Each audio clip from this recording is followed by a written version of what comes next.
रण कौशल के मामले में। और जब हम चंडी का ध्यान करते हैं, जब माँ काली के नारे लगते हैं और देवी दुर्गा के नारे लगते हैं, तो फिर तो आप बिल्कुल सही कह रहे हैं कि असल में तो हम उनकी पूजा करके ही, नारियों की पूजा करके ही रण के मैदान में जाते रहे। तो अब मैं ज़रा इसको और आगे बढ़ाते हुए कुछ और बातें समझना चाहता हूँ। ये जब चर्चा होती है, ख़ासतौर से आशीष आप वहाँ जाते हैं और ऑफिसर से लेकर मिनिस्टर से तमाम लोगों से आपकी मुलाकात होती है जी। मसलन राजपथ का नाम कर्तव्य पथ किया जाना, आखिरी पायदान में बैठे हुए व्यक्ति को वीआईपी की श्रेणियों में बिठाकर गणतंत्र दिवस समारोह का हिस्सा बनाना, इन सब बातों को किस तरीके से देखा जाता है? क्योंकि ये एक तरीके से बहुत सारी परंपराओं और वर्जनाओं को तोड़ने जैसा है।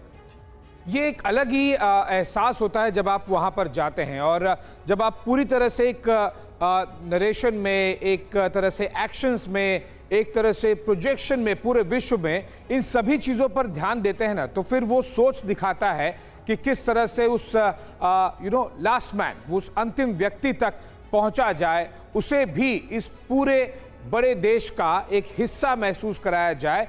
ये मुर्गी फार्म बना के हर महीने 2 लाख कमाते हैं। हर दिन इसमें सिर्फ 4 घंटे एक्स्ट्रा देते हैं। आपको भी ये सीखना है तो फ्रीडम ऐप को अभी डाउनलोड कीजिए। ये एक बहुत ही अलग अनुभव होता है। ये एक, जब आप राजपथ पर देखते हैं, वीआईपीज आगे जाएंगे। मुझे याद है दिनेश जी की किस तरह से पिछले कई दशकों से लगातार रिपब्लिक डे के वीआईपी वाले पासेस, फ्रंट लाइन वाले पासेस, थर्ड लाइन वाले पासेस, इस गैलरी के पासेस को लेकर काफ़ी कुछ लोग अपनी मशक्कत लगाते थे। लेकिन जब उस आम व्यक्ति को, उस व्यक्ति को, उस और आशीष, मैं आपको बीच में रोककर ये कहना चाहता हूं इसमें कि सिर्फ इसमें दिखाई नहीं दे रहा है।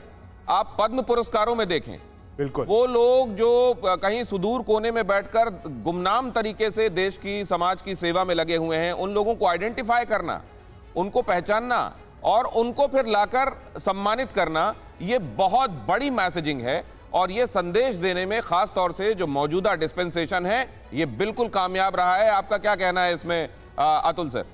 मैं ये कहूँगा कि ये एक बहुत जो प्रेजेंट डिस्पेंसेशन का आपने नाम लिया, उसने ये बदलाव लिए हैं। सबसे पहले बड़ी बात तो, एक तो आत्मनिर्भरता के ऊपर हम बहुत बात कर रहे हैं, दूसरी बात नारी शक्ति के ऊपर बात कर रहे हैं, और तीसरी बात ये है कि जो कॉलोनियल माइंडसेट है जो देश का, उसके अगेंस्ट जो फ्रंटल अटैक चल रहा है आजकल, हम जो कर रहे हैं उसके ऊपर, उसमें बेशक आप राजपथ को आप कर्तव्य पथ का नाम देने की बात करें, या फिर आप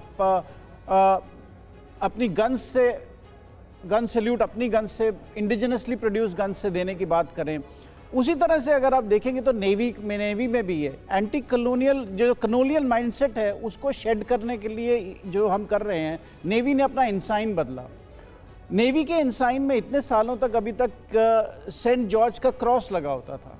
आज नेवी का इंसाइन आप देखेंगे तो नेवी के इंसाइन में आज छत्रपति शिवाजी महाराज का एम्ब्लेम है, और उसमें उसमें सेंट जॉर्जेस का क्रॉस को निकाल दिया गया है। तो ये सब चीज़ों को देखते हुए ये एक माइंडसेट चेंज करने की जो बात है, जो प्रेजेंट गवर्नमेंट है, जो प्रेजेंट डिस्पेंसेशन है, वो एक माइंडसेट बदलने के लिए की तरफ उसका रुझान है, वो कमिटेड है उसको, इस माइंडसेट को बदलने के लिए। बिल्कुल। और ये निधि, चीज़ों का बदलना आसान होता है, ओवरनाइट आप कर सकते हैं, लेकिन माइंडसेट बदलना, आदत बदलना, सोच बदलना, ये आसान काम नहीं होता। और सिर्फ अपनी नहीं बदलना, पूरे देश की, समाज की सोच बदलने की दिशा में काम करना। लेकिन कहते हैं कि जब आप कोई नेक काम करते हैं, जब नेक कदम उठाते हैं, तो सृष्टि भी आपका वो उस तरफ बढ़ने में साथ देती है, और ये दिखाई दे रहा है। भी आपके साथ हो जाता है। ये मुर्गी फार्म बना के हर महीने 2 लाख कमाते हैं। हर दिन इसमें सिर्फ 4 घंटे एक्स्ट्रा देते हैं। आपको भी ये सीखना है तो फ्रीडम ऐप को अभी डाउनलोड कीजिए।